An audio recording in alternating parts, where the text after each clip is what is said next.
Pour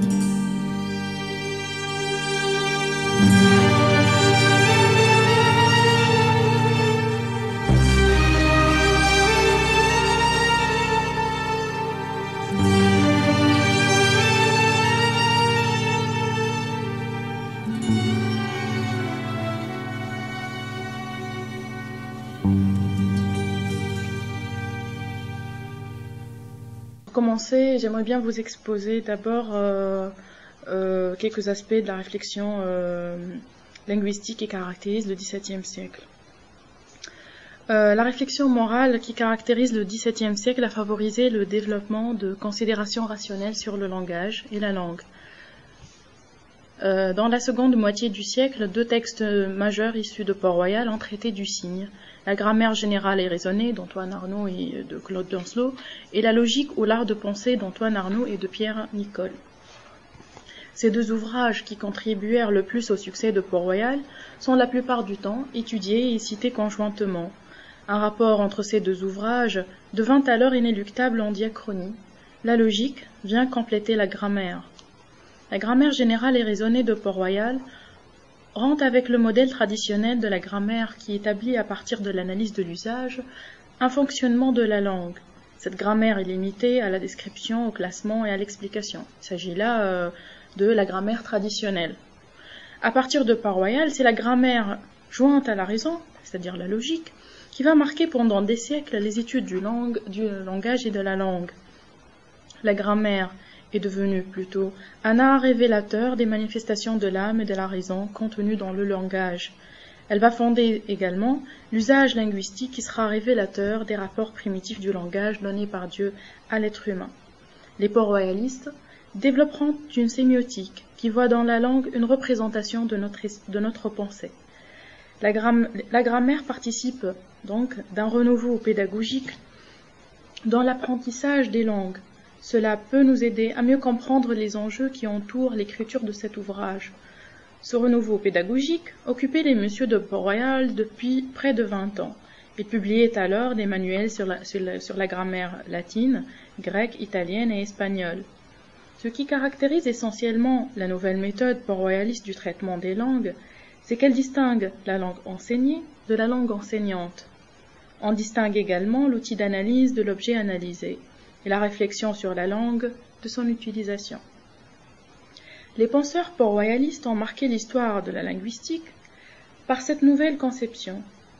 Une conception d'une grammaire qui n'est pas une simple description de la langue, elle est plutôt, comme nous l'avons dit plus haut, un art révélateur des manifestations de l'âme et de la raison. Comme le confirme Johan Roerich dans un article publié dans la revue Semiotica, intitulée Méthode, grammaire et théorie des signes au XVIIe siècle, je cite: si une théorie du signe établissant un rapport de ressemblance naturelle entre signifiant et signifié a largement prévalu jusqu'au XVIIe siècle, les messieurs de Port-Royal développeront une théorie du signe qui sera binaire et arbitraire. Le XVIIe siècle est intéressant parce qu'il représente en grande partie la transition entre ces deux conceptions, sémiotique et épistémologique. Fin de citation. C'est pourquoi nous étudierons la théorie du signe à Port-Royal dans la continuité de ces deux ouvrages. Comme l'affirme Michel Foucault, s'il n'y a pas de théorie du signe, je cite, s'il n'y a pas de théorie du signe dans la grammaire, c'est qu'on la trouve dans la logique. Fin de citation.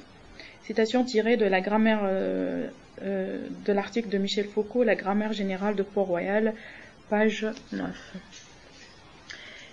Il est toutefois remarquable que le mot signe apparaisse dès les premières pages de la grammaire. Je cite: « Parler est expliquer ses pensées par des signes que les hommes ont inventés à ce dessein. » Fin de citation. Une citation tirée de Grammaire générale et raisonnée de l'édition Alia, page 5 du préambule. Cependant, les messieurs de Port-Royal ne donnent pas une définition explicite de ce qu'ils entendent par signe. Il serait donc nécessaire de consulter la logique. La conception de signe prend dans cet ouvrage une nouvelle étendue. Alors que la grammaire conçoit la langue comme le signe de la pensée, La logique le considère plutôt dans sa relation avec ce qu'il représente. Aussi, nous ne pouvons pas parler d'une théorie du signe à Port-Royal sans étudier les différents passages où les messieurs traitent du signe. Leurs deux ouvrages traitent du langage, mais selon deux approches différentes, tout en se complétant. Les penseurs port-royalistes voient dans le langage une double caractéristique.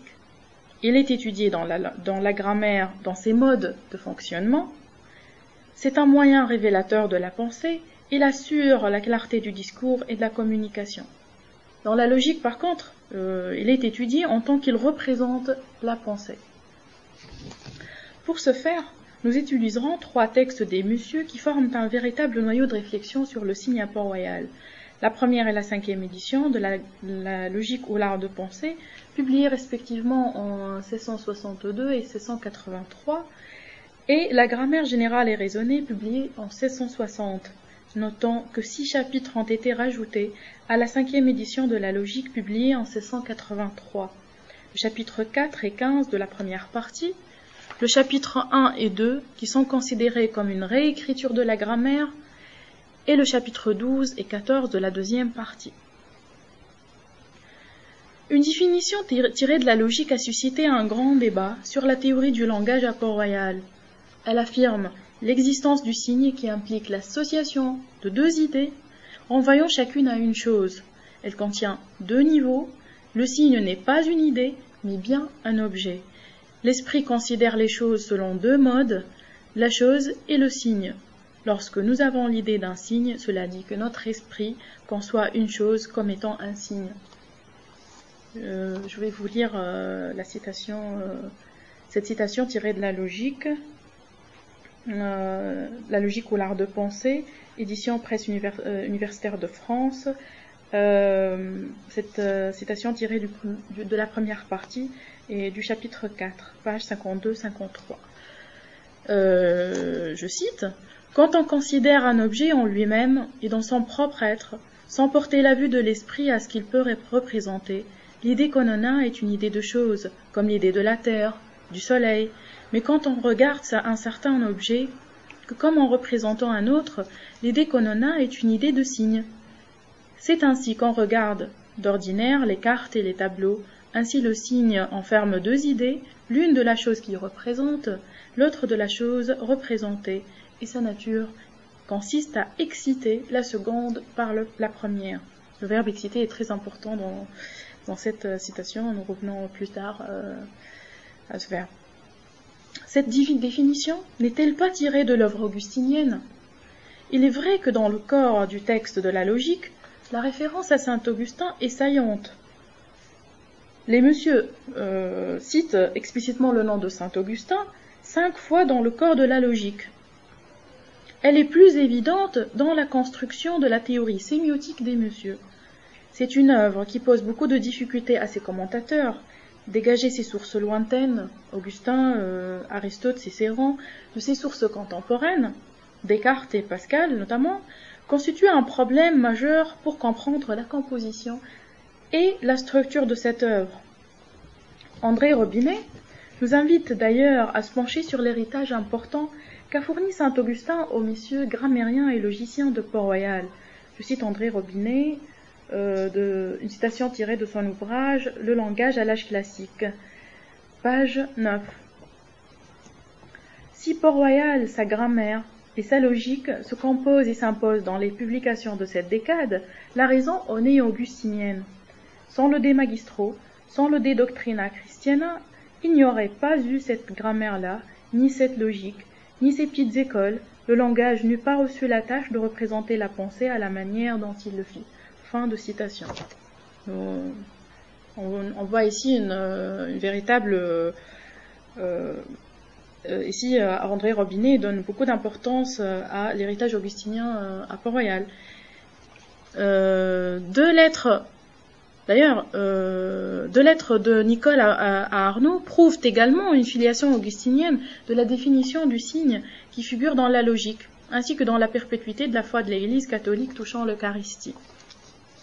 La première lettre du début février 1684, dans laquelle Nicole écrit, je cite Nicole, « Saint Augustin dit qu'un signe est quod praeterem quam exhibet sensibus aliud animo representat. Nous revenons sur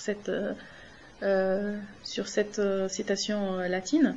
Il faut donc, je continue ce que Nicole a écrit, il faut donc deux idées pour un signe, l'une pour le signe représentant, l'autre pour la chose représentée, que l'on connaît par le signe.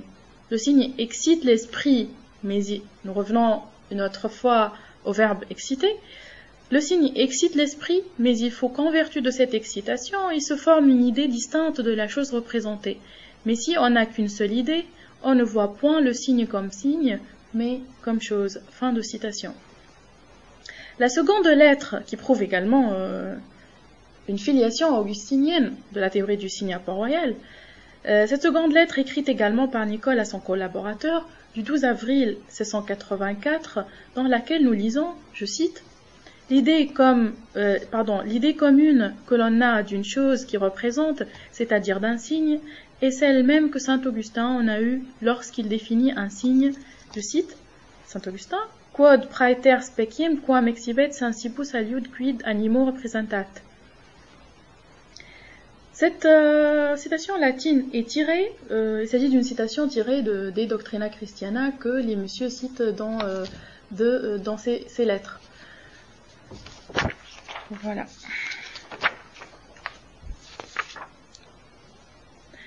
Dans l'avertissement de l'édition de 1680, revenons maintenant à la logique.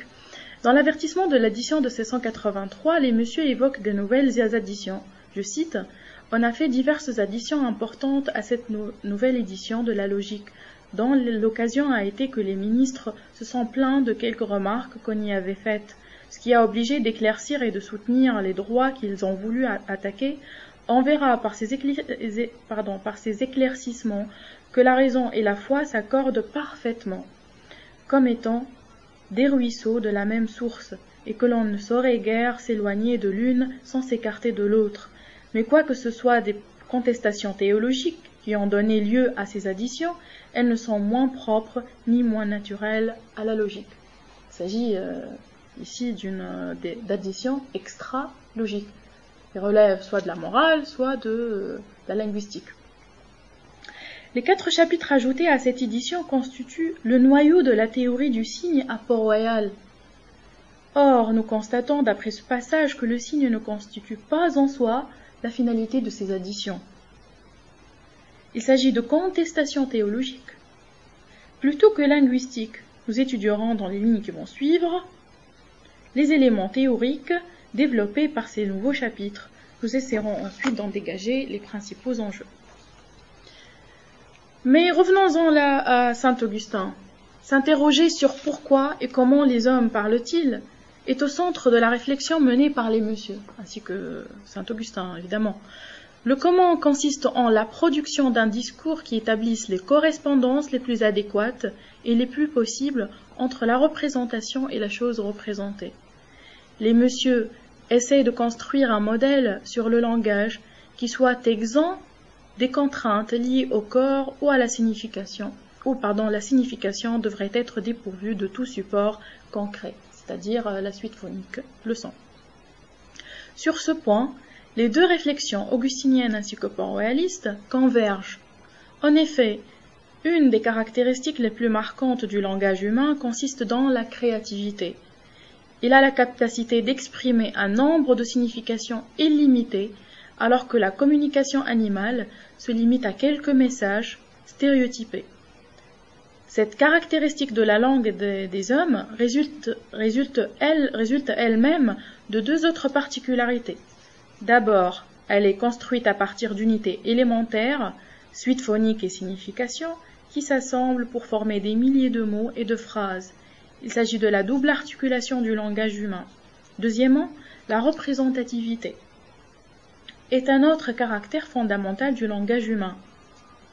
Un mot n'est pas simplement un signal ou un symbole, quand par exemple un cri, une attitude, un geste qui exprime une émotion, colère, peur, etc., ou une sollicitation.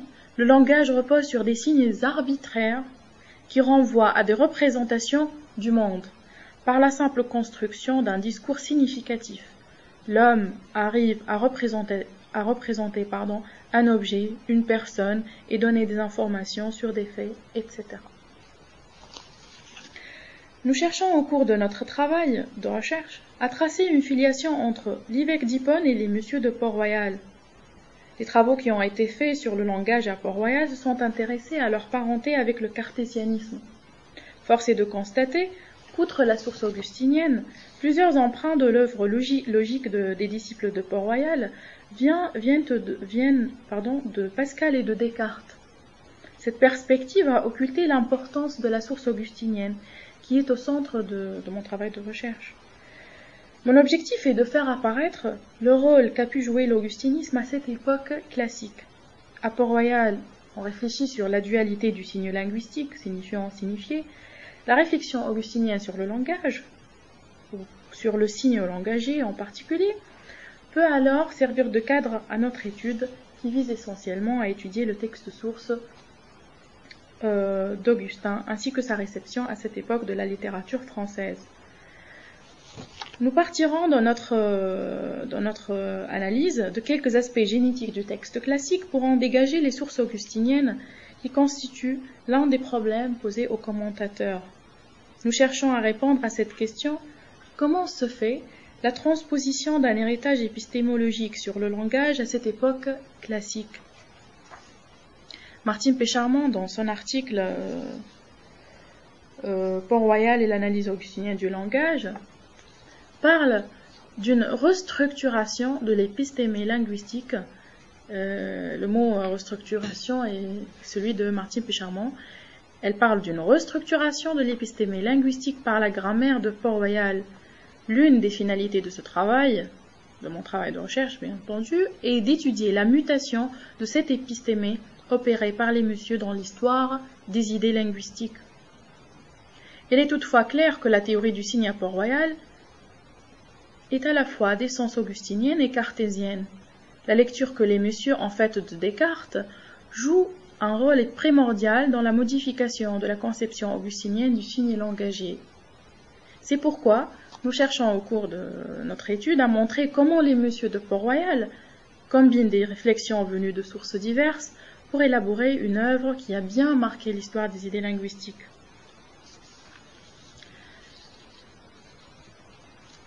Qui dit langage, dit signe. Et qu'est-ce qu'un signe? Le signe peut être linguistique ou non linguistique. En effet, le signe linguistique, c'est-à-dire le mot, lie un concept et une image acoustique ou un signifié et un signifiant, et non un nom et une chose. Le lien qui unit ces deux faces du signe est un lien purement arbitraire et conventionnel. Les mots ne réfèrent pas directement aux choses, mais ils réfèrent par l'intermédiaire de nos idées. Il existe aussi des signes naturels comme par exemple la fièvre est le signe de la maladie ou la fumée est le signe du feu. C'est les exemples traditionnels des signes naturels, qu'on cite toujours d'ailleurs. Il s'agit de la définition que propose la linguistique du signe. C'est la définition que je viens de lire, c'est la définition moderne du signe langagier. Cependant, à Port-Royal, il est beaucoup plus complexe. Les messieurs ne traitent pas le mot ou la parole de la même manière que les grammairiens modernes. Ces derniers étudient la langue pour la langue, alors qu'à Port-Royal, la langue et le langage sont étudiés afin de servir à une bonne compréhension, à l'interprétation du discours ainsi qu'à la traduction de l'écriture sainte. En parlant de signes, il est nécessaire de distinguer les signes linguistiques des signes non linguistiques. Cependant, les messieurs de Port-Royal n'accordent pas une attention particulière aux signes non linguistiques. La langue constitue chez Port-Royal le système des signes le plus étudié. Le mot est étudié par les port-royalistes non plus dans son contenu sémantique, mais dans sa capacité à signifier la pensée au moyen des fonctions grammaticales, et les détacher de son sens pour que l'on attache directement à la pensée qu'il représente.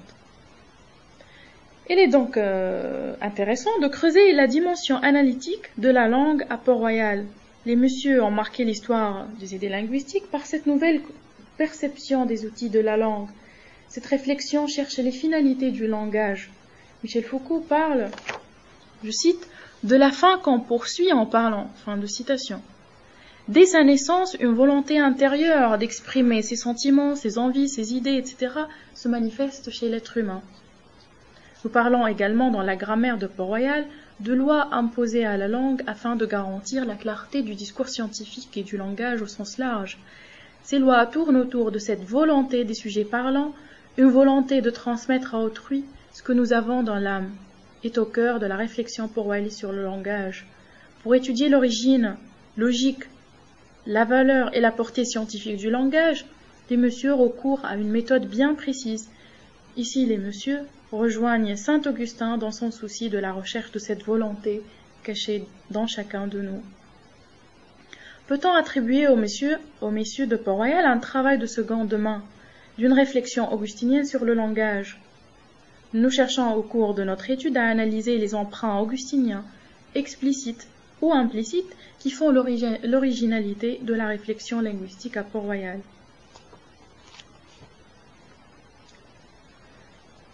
Parmi les raisons qui ont poussé les messieurs ainsi que plusieurs philosophes de l'Antiquité à s'intéresser à ces questions sur le langage, est cette question fondamentale: comment garantir la transparence du discours scientifique? Étudier le rapport entre les énoncés et le monde qu'ils représentent est une réflexion qui a bien hanté les philosophes antiques. La recherche augustinienne sur le langage se lance dans cette perspective.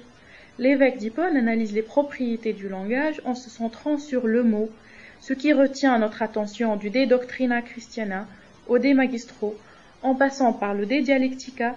C'est l'exposé sémiotique qui se dégage dans la continuité de ces textes. La réflexion menée par saint Augustin sur le langage humain commence avec sa conversion. Je vous renvoie à un très beau passage tiré des Confessions, livre 8, 28-30, qui décrit bien la conversion de saint Augustin. C'est un passage très connu et je vous renvoie à le lire. Cette expérience, la conversion de saint Augustin, lui permet de saisir la dualité du langage humain. En effet, ce dernier rassemble deux éléments hétérogènes, son et sens. Je vous renvoie à une citation très originale tirée du De Magistro de saint Augustin. Le mot serait ce qui est proféré comme un son de voix articulé avec signification. Ut verbum sit quod cum aliquo significatu articulata voce profetur. Augustin est considéré comme le premier à définir le mot comme signe, en l'intégrant dans une sémiologie plus complexe. En effet, il définit le signe comme dualité entre la combinaison du signifiant et du signifié et distingue le signifié du référent. Cette théorie est développée essentiellement dans le De Magistro. Ce traité sur la sémiotique développe la problématique suivante. De quoi les signes sont-ils des signes? Permettent-ils par eux-mêmes la connaissance de ce dont ils sont signes et assurent-ils à eux seuls la communication de la pensée? Le De Magistro s'ouvre par une question portant sur le phénomène de la parole au sens large du terme. Il s'interroge sur cette faculté d'exprimer et de communiquer la pensée au moyen du système des sons du langage articulé émis par les organes phonateurs. L'incipit du dialogue est important dans la mesure où il nous précise en général l'objet de l'entretien et détermine les intentions de l'auteur. Il n'est pas gratuit. Il me semble que le texte du De Magistro s'ouvre sur une question qui porte sur l'intention contenue dans la parole. Il s'agit de cette question. Que voulons-nous faire, à ton avis, lorsque nous parlons? Ici, saint Augustin s'adresse à son locuteur qui est son fils Adéoda. Quid tibi videmur et fecire, velle cum loquimur. Loquor se trouve lié, loquor c'est le verbe parler, loquor se trouve lié à un autre verbe support, qui est facere, faire. Parler, c'est faire. La parole est réduite à une action, agere. L'interlocuteur du dialogue Adéoda répond à cette question par informer. L'acte de production de la parole se trouve dans cet extrait inaugural, étroitement lié au verbe efficere. Il est nécessaire, selon saint Augustin, de faire quelque chose lorsque nous parlons. La fonction de la parole, comme étant un phénomène linguistique, est d'accomplir les actes du langage. Cette dimension pragmatique du signe langagier mérite bien entendu une attention particulière. En effet, elle nous éclaire sur la transitivité de la parole intégrée dans une situation de communication, avec bien entendu tous les éléments qu'elle peut rassembler, les interlocuteurs, le son, le sens, le code, etc. Augustin se place ici dans la perspective de l'information et de la communication. Selon Marc Baratin, dans son article, j'ai pas noté, mais il s'agit de métalinguistique, je pense. Le signe, je vous donne la référence prochainement. Marc Baratin dit que, je cite, le langage doit ici servir à élaborer une théorie de la connaissance, ou plus précisément une théorie de la connaissance de la communication, dans la mesure où le problème central de l'information est celui de son aptitude à être perçu. Fin de citation. Dans cette perspective, Augustin n'envisage plus le mot dans sa relation directe avec le monde, comme par exemple le cratyle de Platon. Nous nous trouvons face à une relation qui envisage tout un processus de communication, une relation d'interlocution où le récepteur est mis en valeur. L'interlocuteur a dans ce cas pour tâche inédite l'interprétation de ce que son locuteur voit et dit du monde. Parler est une action immanente mais transitive, une action qui produit son effet en dehors d'elle-même dans un autre que le locuteur. Je cite ici Martine Pécharmont dans le même article. Comme en témoigne cette définition assez originale du signum, tirée du De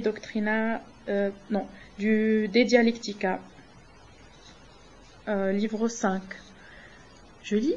Le mot est pour chaque chose un signe qui, énoncé par le locuteur, peut être compris par l'auditeur. La chose est un objet quelconque, perceptible au sens ou à l'esprit, ou qui échappe à la perception. Le signe est ce qui, se présentant en tant que tel à la perception sensible, présente aussi quelque chose à la perception intellectuelle. Parler, c'est donner un signe au moyen de son articulé. Par articulé, j'entends ce qui peut apparaître de façon complète sous forme graphique. Tout mot a un son, tout mot a un son. Quand il est écrit, ce n'est pas un mot, mais le signe d'un mot. Fin de citation. La question sur la finalité du langage doit être étudiée dans son sens le plus large de son institution. À chaque fois que l'homme profère une parole, il renouvelle avec elle l'acte d'institution même du langage. L'usage de la parole est la première finalité du langage. Mais pourquoi parlons-nous selon saint Augustin? Cette question doit être traitée plus tard. L'homme, par nécessité de partager ses émotions, ses idées, ses envies, etc., recourt à la parole, le moyen le plus apte à conquérir les âmes d'autrui. La parole trouve sa fin chez l'autre, le locuteur donne alors volontairement, le mot volontairement ici est très important, parce que le locuteur donne volontairement un signum à autrui pour décrire ce qui n'est pas pénétrable, l'âme.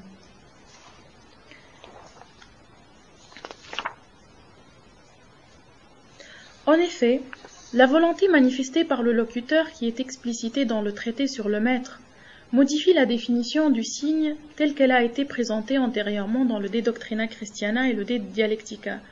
Je cite, « Celui qui parle, saint Augustin, une citation tirée du De Dialectica, celui qui parle donne de sa volonté, ou voluntatis, de sa volonté, un signe extérieur par le son articulé. Le langage, un signe, fin de citation, la langue, un système de signes institutionnels, s'oppose à toutes les autres relations sémantiques naturelles.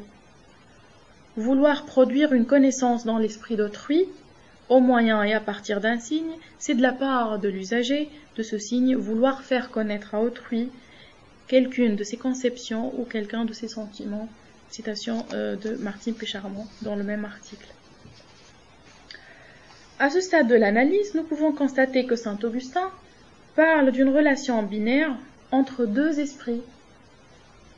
On n'est plus dans la relation binaire qui, soi-disant, intègre un sang et sens. Maintenant, c'est une relation qui binaire entre deux esprits. Un esprit émetteur et un esprit récepteur, ainsi que d'une relation entre le signe et la chose signifiée.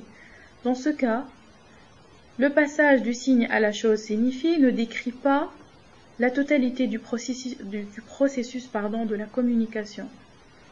En effet, il sera très intéressant d'étudier le passage du signe à la chose signifiée, et parce que cela nous permettra d'avoir une vision complète du schéma de la communication qu'envisage notre sémioticien, Saint-Augustin, bien entendu.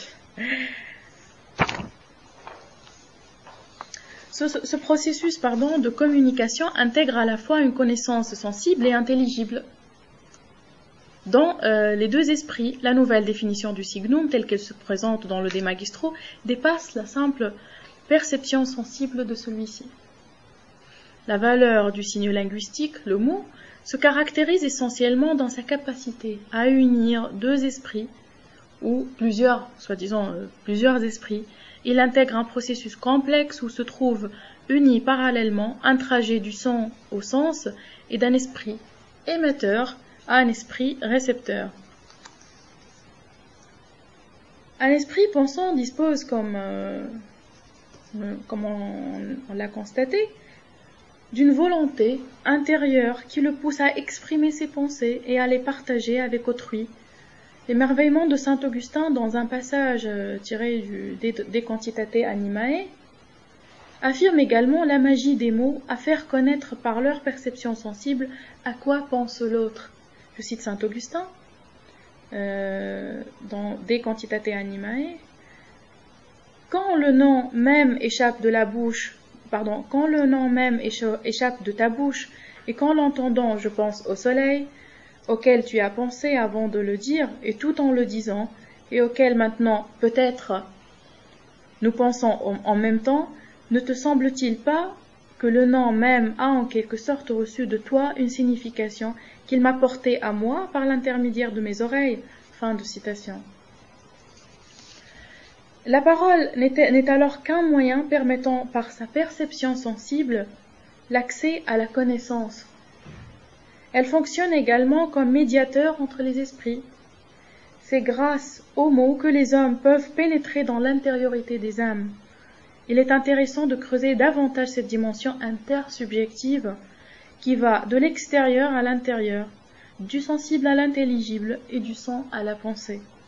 Le locuteur dispose, comme nous l'avons dit et répété, d'une volonté d'accéder à l'esprit de son auditeur, et ce, grâce à la langue, une pure institution de l'esprit et de l'être humain.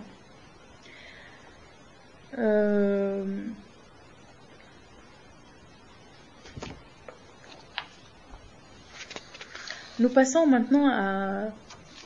Nous allons tirer du chapitre 4 de la logique de Port-Royal, qui constitue, comme je l'ai dit, un noyau sur la réflexion du signe à Port-Royal, et intitulé Des idées des choses et des idées des signes.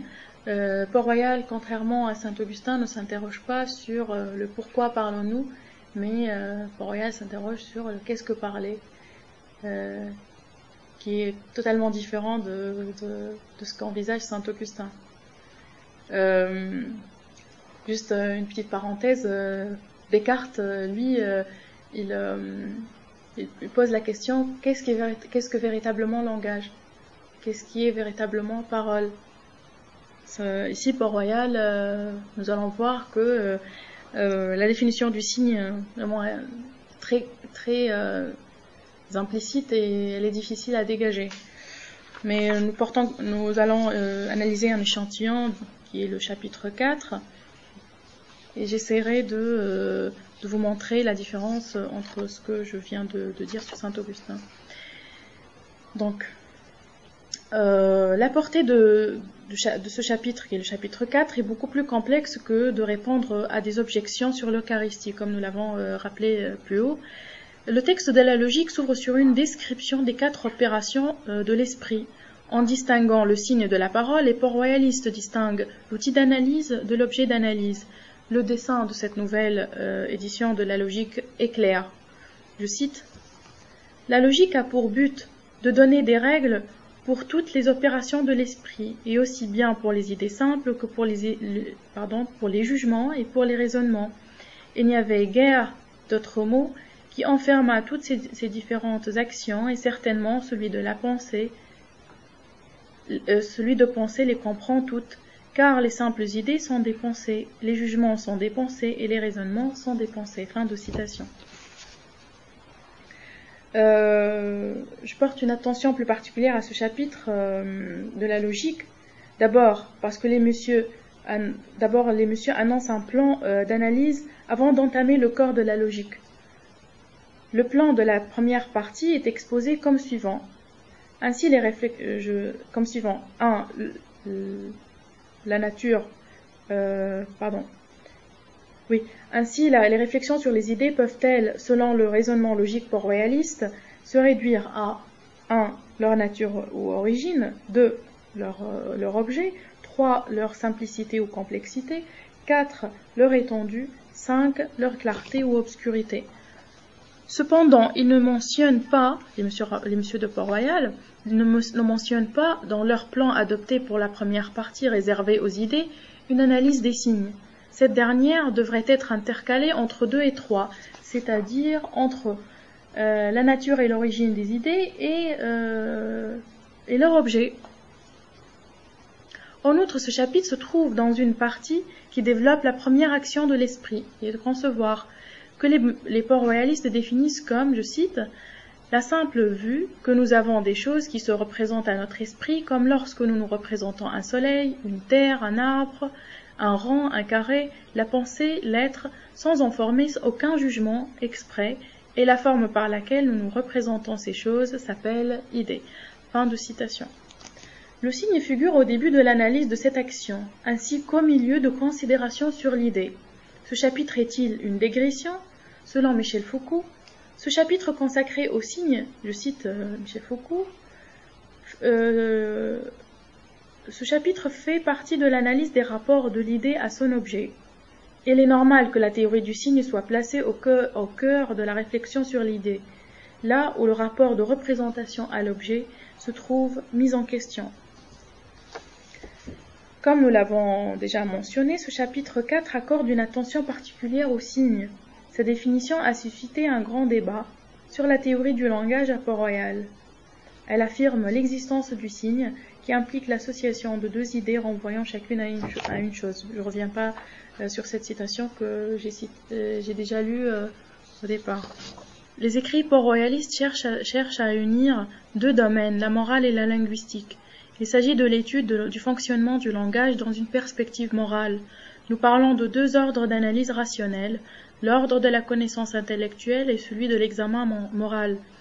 Le dualisme du mot, ses parties matérielles et conceptuelles, reflète le dualisme de la nature humaine.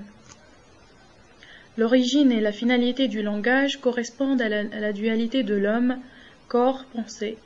Le corps est une condition nécessaire mais insuffisante du sens.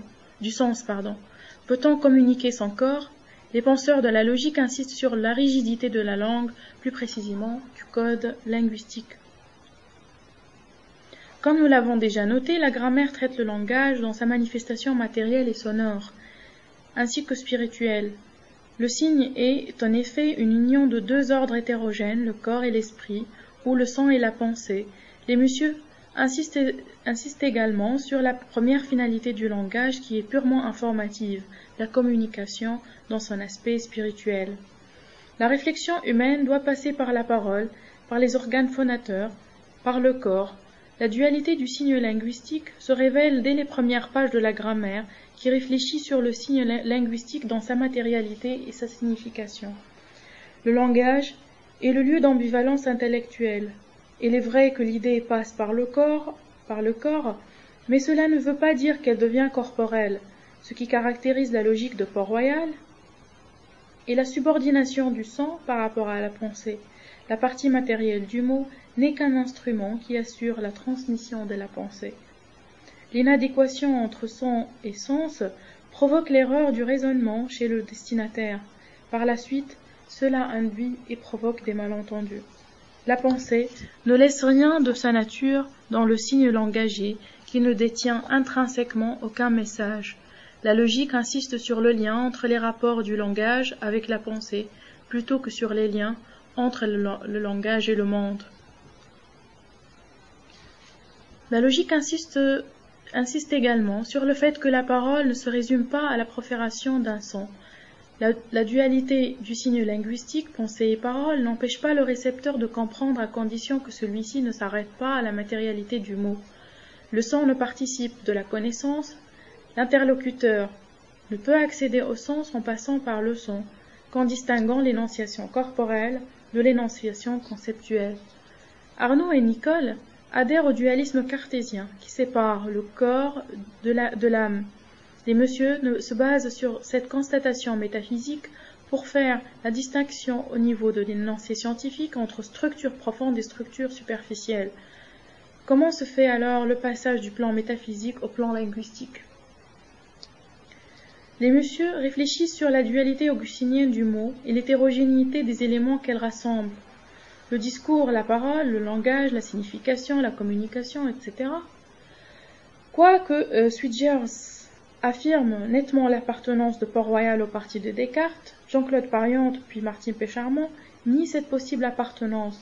Le dualisme de Port-Royal, exprimer une pensée à travers un corps à un autre corps pensant, est un dualisme qui puise sa source dans le De Magistro de Saint-Augustin. C'est ce point qui reste à justifier au cours de mon travail de recherche. Au terme de cet exposé, je rappelle que Port-Royal étudie les éléments linguistiques traités dans la grammaire et la logique dans leur rapport avec les idées et la pensée. La sémiotique de Port-Royal voit dans la langue une représentation de notre pensée. Il s'agit pour Arnaud et Lancelot de montrer en quoi ce fait linguistique, la grammaire, contribue à l'expression de la pensée.